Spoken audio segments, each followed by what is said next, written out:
জারি কচুর শাক রান্না করব। জারি কচু কেটে পেস্ট করে সিদ্ধ করে নিয়েছি, সঙ্গে বিচিও দিয়েছি, কাঁঠালের বিচি দিয়েছি। কাঁঠালের বিচি দিয়ে শাকটা রান্না করব। কড়াইটা গরম হয়ে গেছে, এটার মধ্যে তেল দেব।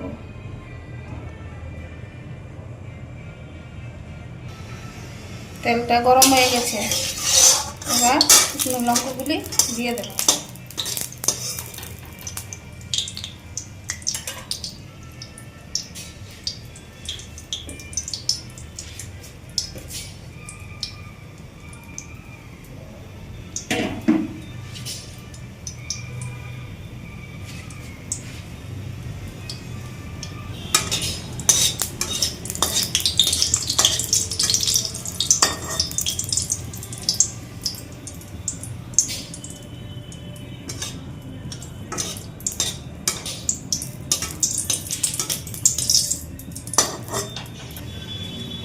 লঙ্কাগুলি ভাজা হয়ে গেছে, এবার একটু মরি দিয়ে দেব।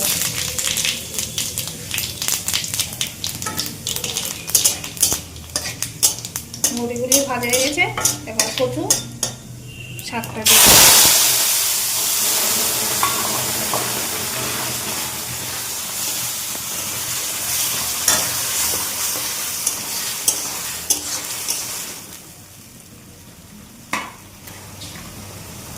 নুন দেব, হলুদ দেব,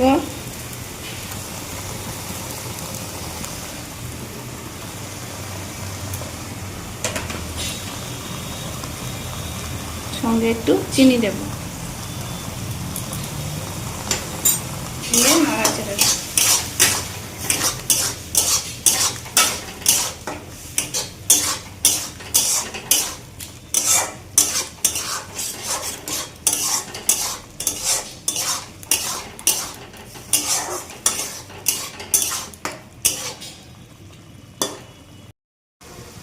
একটু নাড়াচাড়া দিয়ে দিচ্ছি,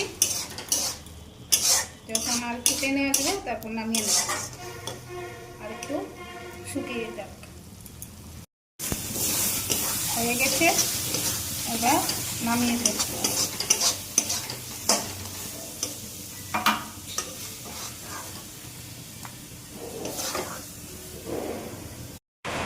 দেখুন শাকটা দেখুন কি সুন্দর হয়েছে, বাড়িতে ট্রাই করবে। ভালো লাগলে, ভিডিওটা যদি ভালো লেগে থাকে, লাইক, শেয়ার, সাবস্ক্রাইব করবে।